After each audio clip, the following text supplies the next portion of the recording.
This is Beverly Hills. And here come the Beverly Hillbillies.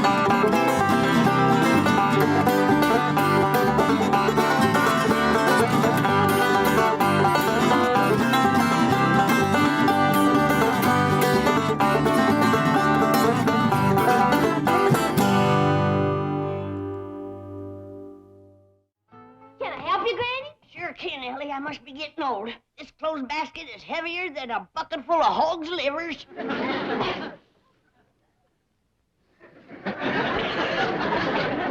Don't touch it. It's haunted. I bet you little Jasper crawled in there to get warm. Who in tarnation is little Jasper?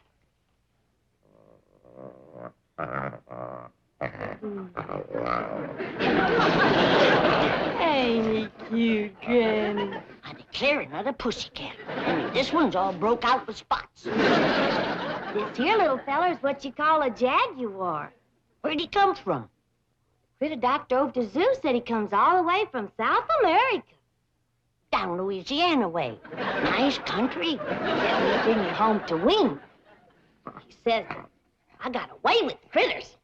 You better get away with this one before your pa sees it. He's getting a craw full of you dragging home them critters. Where is Pa? Out front, soling shoes. Come on, little Jasper. I'd better hide you back here.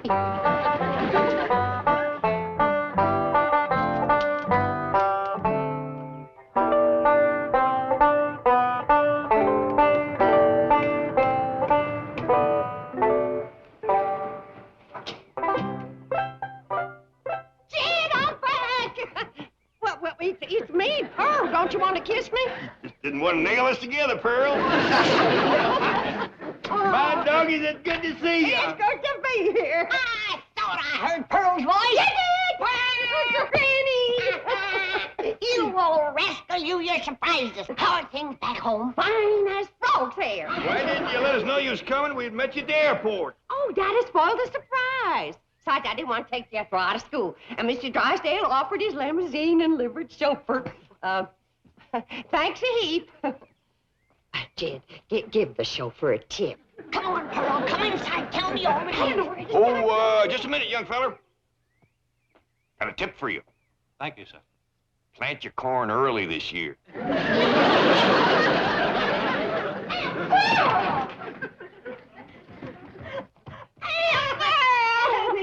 It's good to see you. Well, tell us all about Jethro getting married. Did you have a big fancy wedding in your parlor? Sure she did. Pearl's been planning that for years. It didn't quite come off the way I planned it. What happened? You know, I had Jethro all set to marry Albert Ledbetter, that tall string bean of undertaker over to Ripley.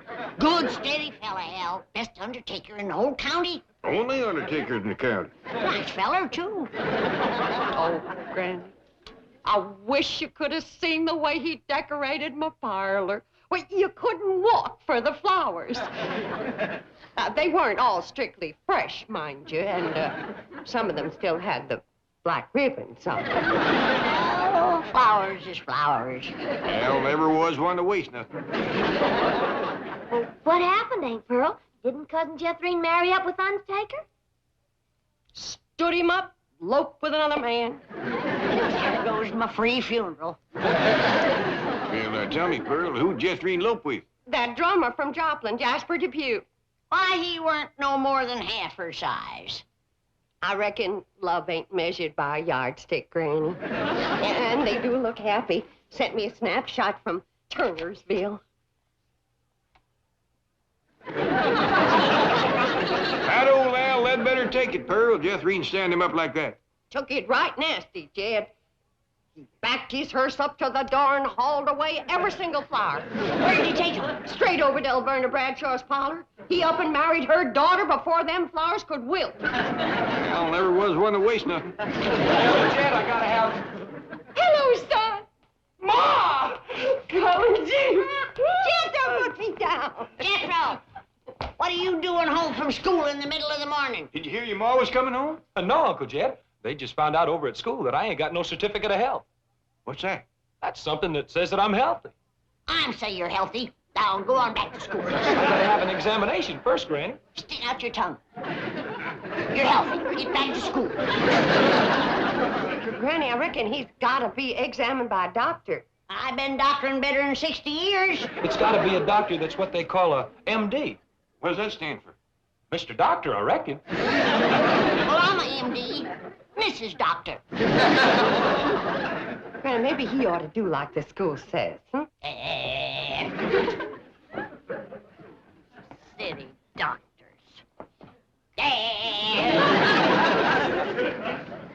Trouble is, we don't know no doctors. Well, I know the critter doctor over to the zoo. Jethro's a human being, Ellie Mae. Thank you, Ma. Why don't we ask Miss Drysdale? I hear tell she's been to every doctor in Beverly Hills.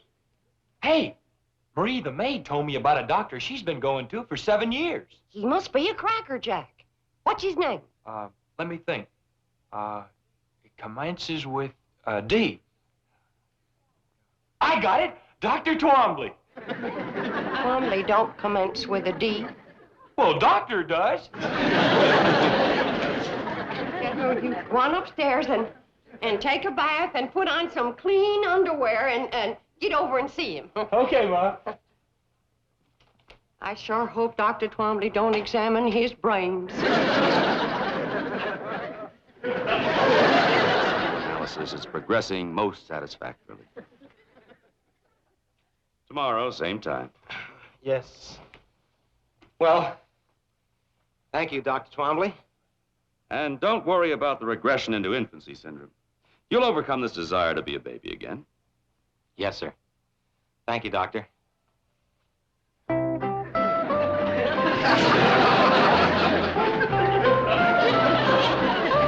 Thank you.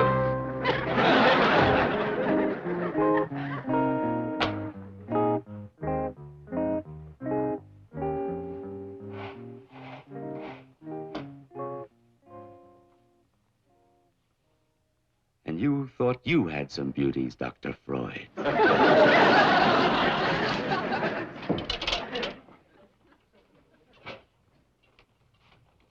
Oh, Doctor, there's one more patient. His name is Jethro Bodine.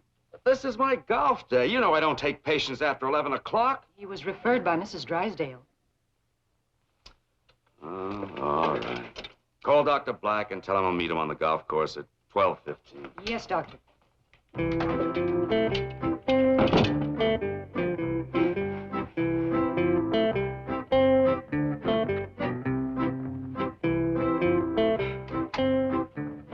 Doctor, this is Jethro Bodine. Howdy. How are you, Jethro? Make yourself comfortable on the couch right here. Thank you.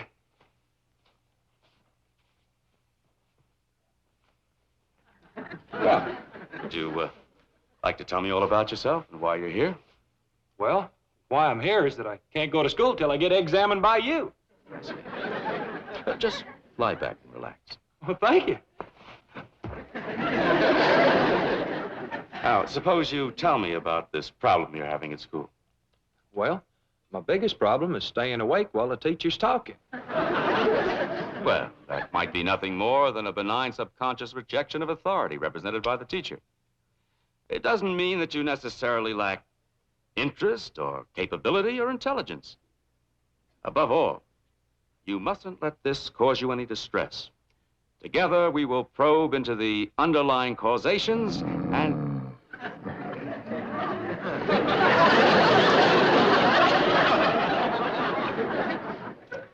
It's so good to feel needed.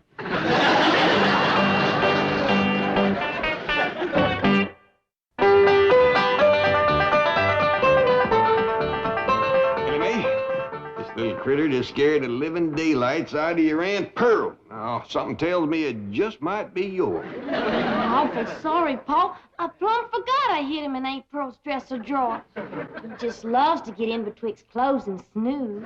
Give me a terrible start, Ellie. I thought it was a fur muffin. Started to stick my hand in and he bit right down on it. Oh, I let out a yell, I can tell you. I heard you clean down to the cement pond. You're yodeling better than ever. Granny, I reckon a ornery critter like this ought to be outside instead of in the house scaring folks. Oh, leave her, stagehead. I'm commencing to like her yodeling. Oh, Granny. Has anybody heard anything of Jethro? He's been at that doctor for a good spell now. Ah, rest easy, Pearl. There's a lot of boy there to examine. Now, Jethro, during your few waking moments, you have managed to tell me that your mother's a widow. Oh, yes, sir. I'd like you to tell me all about your mother. I'm very interested in her. And don't blame you. She's pretty. That's fine. Now then, Jethro, what's your relationship to your mother?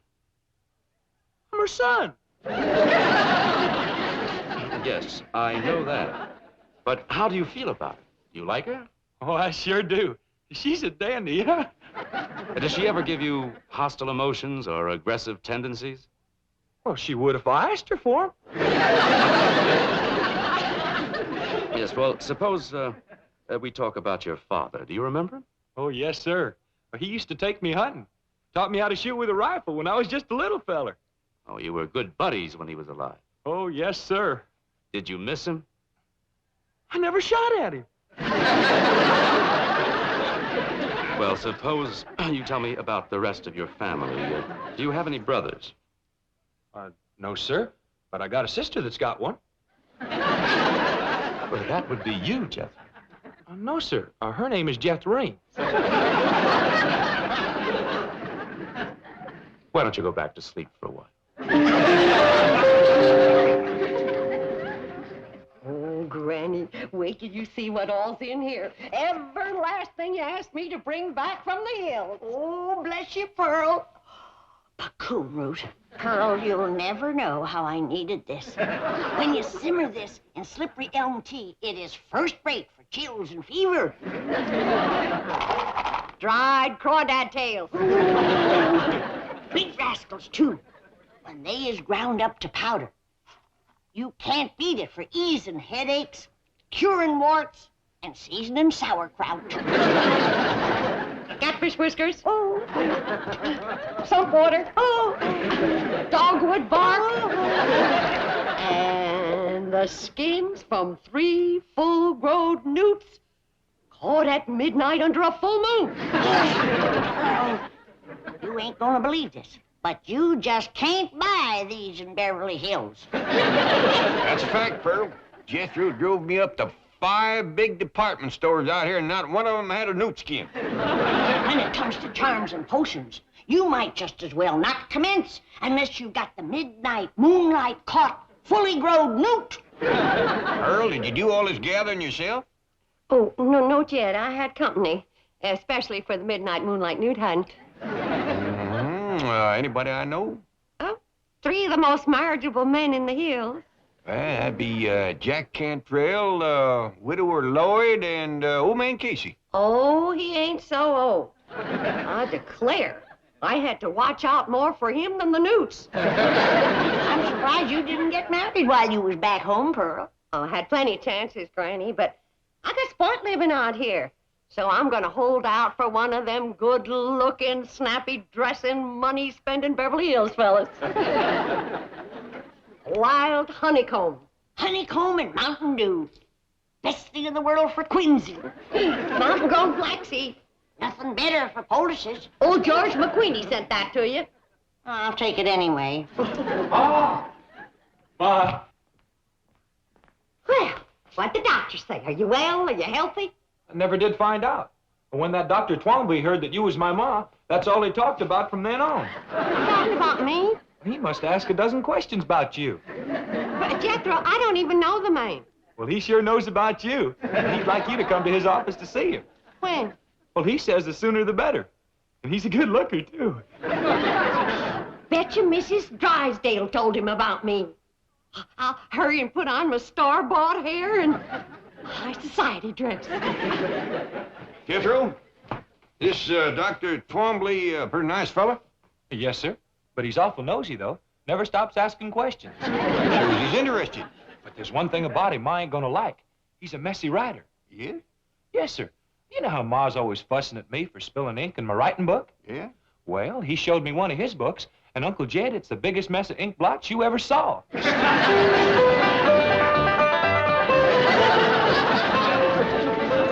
Doggy's Pearl, you're prettier than sun up on a Monday morning. Ma, that dress shines like a new tin can. Well, I reckon that's just about the fanciest dress ever. Even and the things that don't show is fancy. I got the truck waiting, Ma. Jethro, that truck's a mite breezy when you're wearing high society clothes and someone else's hair. I'm going in style today. I'll get the door, Ma. Howdy. At your service, Mrs. Bodine. Now, this is the way to live. Oh, I just hope that doctor's looking out his window when I drive up. Au revoir.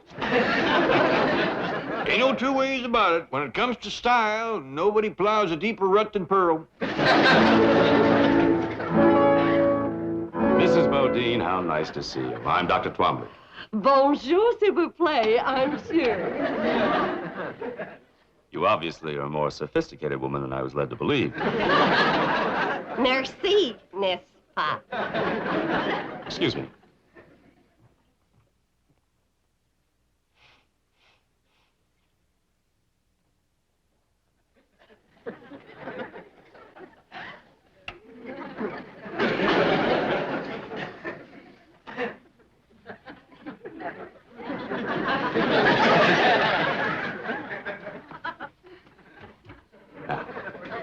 Step over to the couch and make yourself comfortable. Oh, sit down. Sit down. Relax. Let's get acquainted. Oh, you get the wrong idea just because I talk French. Bodine, you don't. You bet I don't.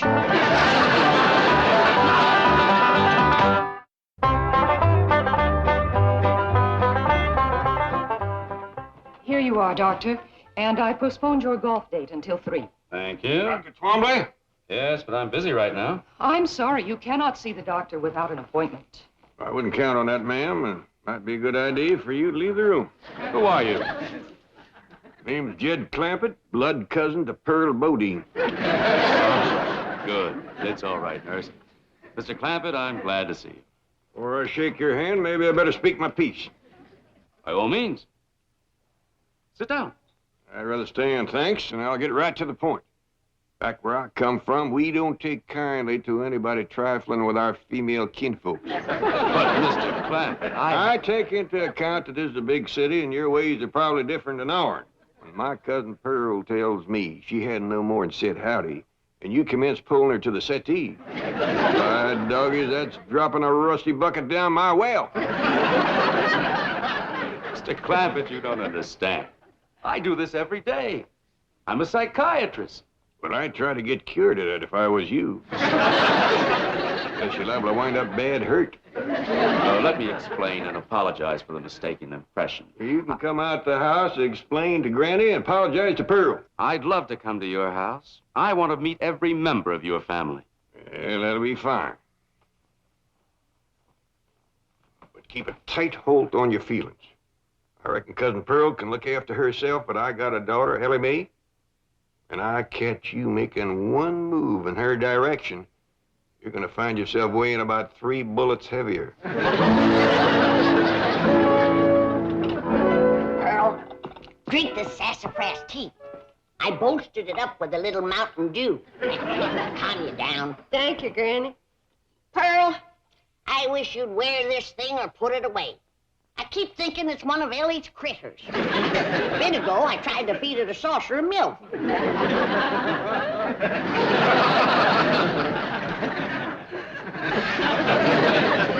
Pearl? You do something different to your hair? Oh, Pearl, Jethro and me brought that Dr. Twombly home here so he could apologize to you. Oh, I got it.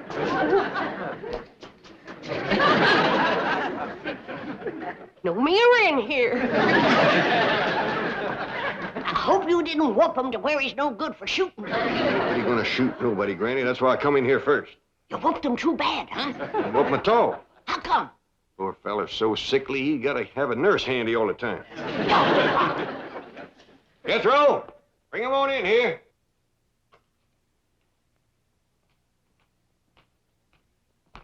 Dr. Twombly, this here is Granny. I'm pleased to meet you, Granny. He don't look too sickly to whoop. You want me to whoop him, Granny? You go look for some chores. What, for instance? Put some air in the truck tires. They won't hold no more air, Uncle Jed.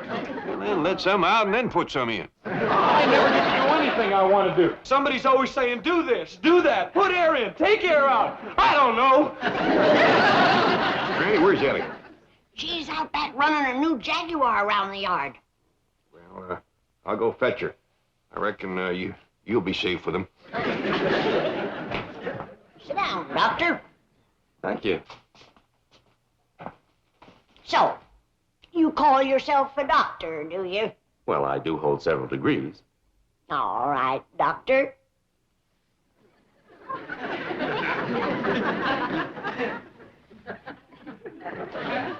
How do you cure warts? Warts? Yeah, warts.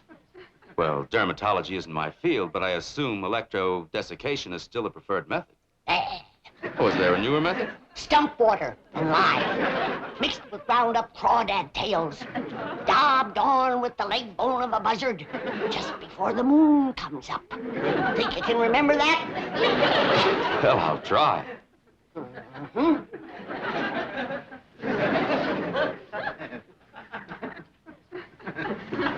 How do you cure quinsy?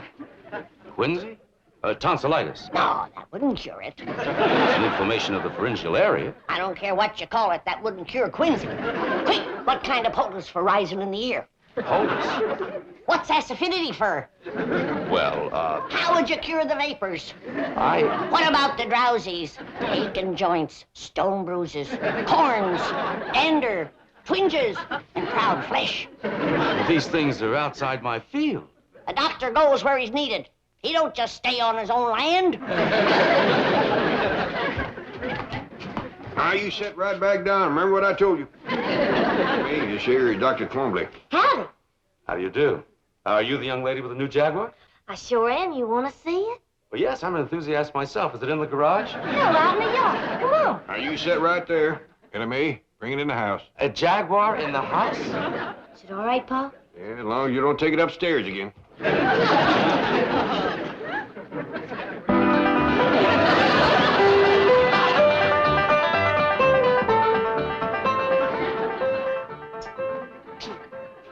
Bonjour again, Doctor. Oh, Mrs. Bodine, I am so sorry my actions in the office were misconstrued. They was downright forward, but if you want to court me proper, you can come into the parlor. Uncle Jed, looky here. How'd that happen? Well, I was blowing air into it like this here. When all of a sudden, pow! Jethro, I told you and I told you, use the pump. You always bust the tires when you blow them up by mouth. Okay, Ma. Hey, is he gonna be my new daddy? Me? I reckon that's up to him, Jethro. We do have a nice parlor for proper courting. Watch out, Pearl. Here comes Ellie and her Jaguar. Well, goodbye, folks. It's been weird. Doctor, wait, we got a big couch in the parlor. As I suggest you get on it, all of you. I'll send someone over.